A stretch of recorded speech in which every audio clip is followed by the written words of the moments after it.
want to get into the computer business. Or where did you earn the money? Ever consider the possibility that just, mental weakens you. Who's my business? In the industrial field, one of the problems with a second brand or a third brand is, in some cases, all the personal computer manufacturers. Do you think this was successful? Because of the meeting was to discuss how to market the way that you earn money.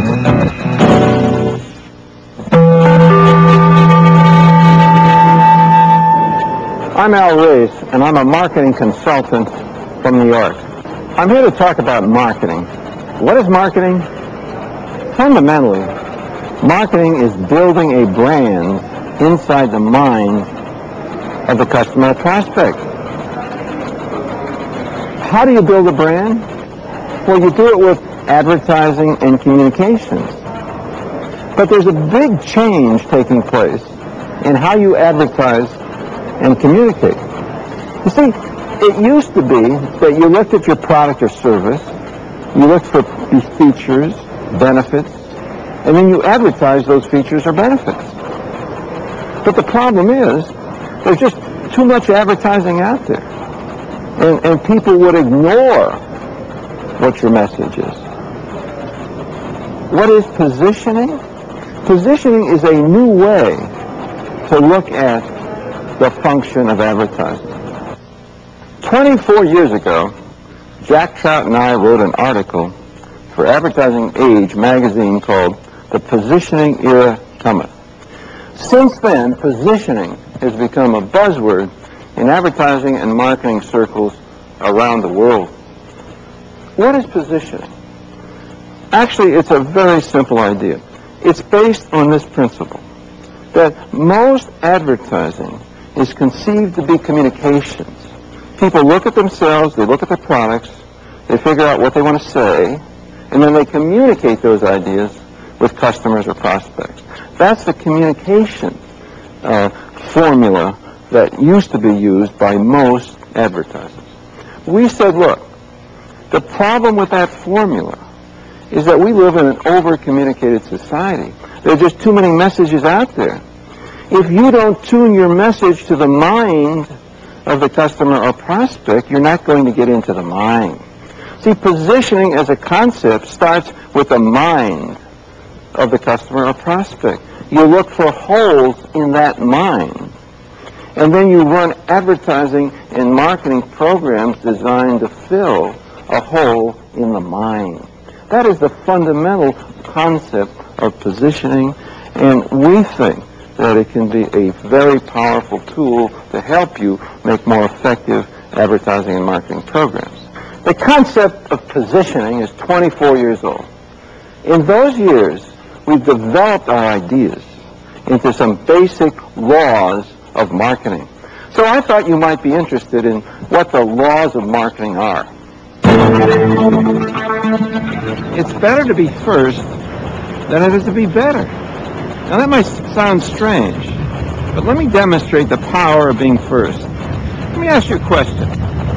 What's the name of the first person to fly solo across the North Atlantic? Not a trick question. You all know that's Charles Lindbergh, right? Charles Lindbergh. Now, what's the name of the second person to fly solo across the North Atlantic? Not too easy to answer, is it? Happens to be a man named Bert Hinkler. Bert was a better pilot. He flew faster. He consumed less fuel. But who's ever heard of Bert Hinkler? He left home, and his mother hasn't heard from him since. Come on, Bert, call home. Your mother's getting worried. How about this? What's the name of the first sea captain to make a voyage to America?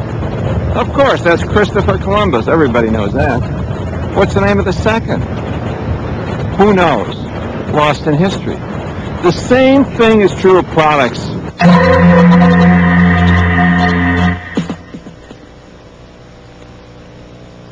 What's the largest cola? Coca-Cola.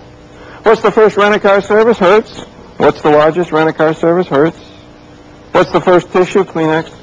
What's the largest tissue? Kleenex. You see, the leader, the largest selling brand in virtually every category is Charles Lindbergh, the first. It's better to be first than it is to be better. What's the name of the first college founded in America? You're probably thinking there are 2,500 colleges and universities in America. How would I know who's first? But you do. You see, all you have to do is ask yourself, who's the most famous? And of course, you have to admit, it's Harvard. Harvard was the first college founded in America. What's the name of the second?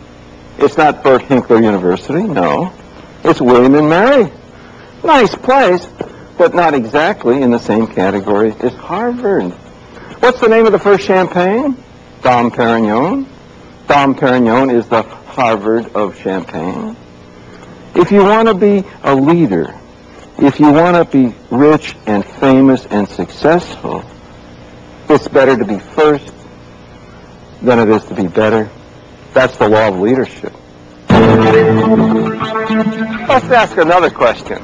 What's the name of the third person to fly the Atlantic Ocean solo?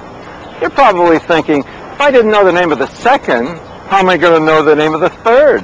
But of course you do, because the third person was Amelia Earhart. Oh, now, is Amelia known as the third person to fly the Atlantic Ocean solo? No. She's known as the first woman to do it. Now you know one of the most important laws of marketing. If you can't be first, then you set up a new category you can be first in. Let's talk about a few examples of how you set up a new category. Take beer, for example. Heineken's was the first high-priced imported beer. They were first in the category. So what did the people at Anheuser-Busch do? They set up the first high-priced domestic beer, a brand called Michelob. And today Michelob outsells Heineken's 2-to-1 in the United States. The first light beer in America was Miller Lite. And so what is the leading light beer? It's Miller Lite. Now, it took an importer 5 years to say, hey, if there's a market for a domestic light beer, maybe there's a market for an imported light beer. And they introduced Amstel Light, the first imported light beer. And of course, it's the #1 brand of imported light beer. Now, not just beer and cola, but think about computers. The first computer was IBM. And 7 major American companies went head-to-head with IBM, trying to make a better computer. Most of them lost hundreds of millions of dollars. One company, the Digital Equipment Corporation, thought like Amelia Earhart. They introduced the first mini computer. And Digital became a $14 billion company, the second largest computer company in the world. And then a company called Tandem invented the fault-tolerant computer. And Tandem became a $2 billion company. And then a company called Stratus invented the fault-tolerant mini computer. And Stratus became a $500 million company. And then, of course, there's Cray. Cray introduced the first supercomputer. And Cray became a $1 billion company. Now, think about this. Cray could have said, we have a more powerful mainframe. But if they did that, people would have thought, well, IBM makes mainframes. They're going to make a more powerful mainframe any day now. I'll wait for IBM. It's very important to set up the category supercomputer. And then a company called Convex introduced the mini supercomputer. Hey, this is a company that was bought last year by Hewlett-Packard for $150 million. The principles or laws of marketing are very, very simple. Not always easy to execute in practice, but they're very simple. Now, when you set up a category, it doesn't have to be complicated. I mean, take Budget. Budget was the first low-cost car rental company, and Budget became the 4th largest car rental company. And hey, there's opportunities at high-end, high-priced products. For example, Haagen-Dazs was the first premium or gourmet ice cream. Became a very powerful, successful brand. And then there's Orville Redenbacher, the first gourmet popcorn. Became the leading brand. And of course, Grey Poupon, the first gourmet mustard, has 50% of the Dijon mustard business. And then there's Mentadent, the first baking soda peroxide toothpaste, became the 3rd largest selling brand. And a product called soft soap, which was the first liquid hand soap, became the leading brand in the category. And then there was a soft drink called Snapple. Snapple was the first natural beverage. What's a natural beverage? I don't know. But this is a company that was bought by Quaker Oats for $1.7 billion. There are enormous opportunities in marketing today, but not by being better. You have to look for ways to set up a new category you can be first in. And the categories are only limited by your imagination. It could be price, it could be size, it could be almost anything.